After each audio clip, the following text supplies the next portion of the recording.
And now to dig deeper about Literasi Anak Banua, we are now connected with its founder, Alvian Wardhana. Good afternoon, Alvian. How are you? Good afternoon. It's really good for me. How about you guys? Hi, there you are. There you Oh are. my God, you're such an amazing person, I think, especially you are doing something for education here in Nisha. First of all, what drove you to create Literasi Anak Banua, Alvian? So when I was 16 years old at the time, in 2018, I tried to get the opportunity to change to visit many remote areas in Kalimantan to drafting and sharing about society about children's rights. At the time, I visited Desa Salaman or Salaman village, and at the time I shared about like the seed or the paper but station material. And at the time, there is some of the children asked me how to read about the paper. Like, can you imagine how insane is that they cannot read? And it's caused because the inequality education happened. And in the worst case of the condition, like social fragmentation also happened in the remote area. Like as the cause of the inequality education, I see that some of the head of the tribes surrounding their customer line to private company by signing a letter of surrender because they cannot read. Like, can you imagine how crazy inequality education in remote area? And because of that, I try to build literasi in Banua. We focus on improving quality education, remote area by providing free learning. We also establish a special curriculum system. We also empowering people to be change maker. Maybe that's all about little starting about literasi in Banua. Now, Alvian, so this is what we know. Literasi Anak Banua has developed the community to have volunteers. So can you tell us what kind of courses that you and the volunteers teach to the children in South Kalimantan? And is it only academic skills? No, so literasi in Banua has provide like two different style of the learning. So in the first things we focus on academic. In academic we provide a new curriculum system that called potential based curriculum. So it divided into audio, visual, and kinetic potential learning. So in order to focus on academic, in academic itself, we try to make a more smaller group of the learning system. So like we can increase in the potential of the children in the mountain area. As example, like the children from the mountain area, they have like the more quality or hearing equality that more stronger than anyone's. And that's why we need to building this established curriculum. And the second one, we have the non-academic curriculum system. So it is a system like based on the advantage of children for their condition. Like in the swampy area, they have lungs that more better or more bigger. So we train them to be a professional swimmer. And with all the things that we do, we try to improving the quality in academic and non-academic. Oh, very, very nice. And I think that you've been doing this now for quite some time. We're just wondering if you see any different kind of potentials between those kids down in the remote areas than maybe some other parts of Indonesia.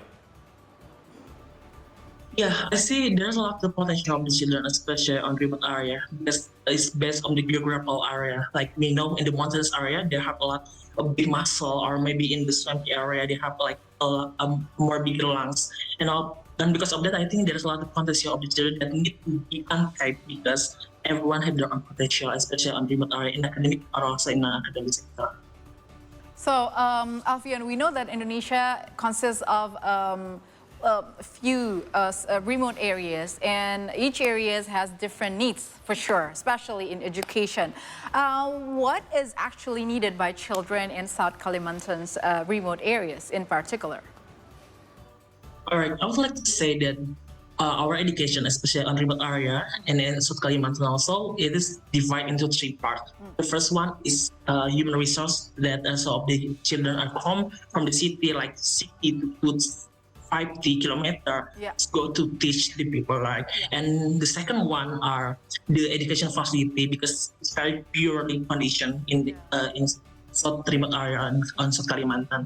And the last one is a practical curriculum system because we know that remote area for indigenous people, they don't have any straight access to like using the general system because they have different type of learning. That's why we need to building a new curriculum system that can be identified the potential of the children so it can develop more their quality, especially for their skill improvement that can contribute for their communities. Interesting. Very. Now, Alvian, I know in anything we do, there's always challenges, right? So what challenges do you face in teaching children in remote areas? And have you ever been rejected by a local resident? Yeah, for sure. So we have a lot of challenges, especially for developing literacy in Benua. As the first challenge, maybe I would say the accessibility. Like some of village need to be reached. It need like take three days to walk away to the village, and some of them have a very limited access for the accessibility. We have been like have been feel about rejection itself. So there are some local residents that say like you're too young for doing this. You cannot do this. It's about all people can do this, like all this thing. But we believe that we are on the right way, and we want to contribute on this way. So that's why we still and want to continue. But literasi anak Banua to create more significant impact on education sector.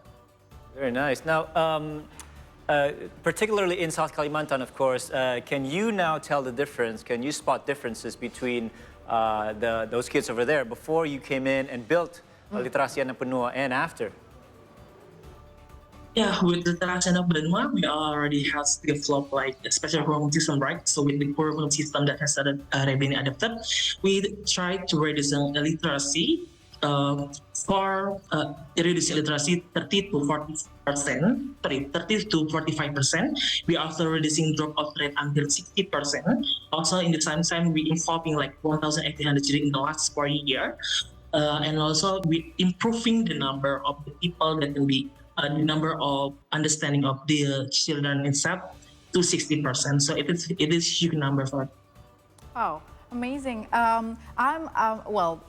For information, I am volunteering myself to teach in a remote area a few years back. And so I understand there's a lot of challenges that might faced by the Alvian and all the friends in Literasi Anak Banua. But you know what? There is something that I always feel fascinated by teaching those kids. And there's a lot of unique experience that I had. So Alvian, do you have any unique experience while teaching children, especially in remote areas that we know they're very special?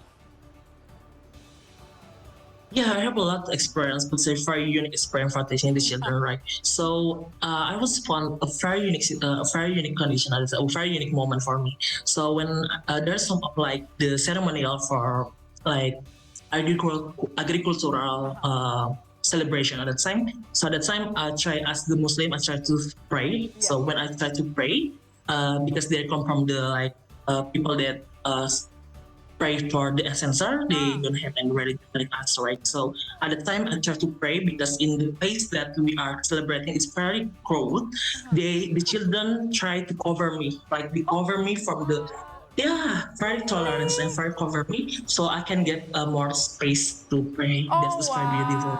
Oh my God! Yes, that's the thing that you only see when you go there. You see them, you actually live together, and then you see lots of differences and very unique. And that makes us very proud as Indonesia because they're full of tolerance and that you never imagined before. No. Seriously. That is a beautiful story. Exactly. Now, Alvian, your dedication in Literasi Anak Banua allowed you to receive the White 20 Award in the Youth Employment Individual category. Congratulations.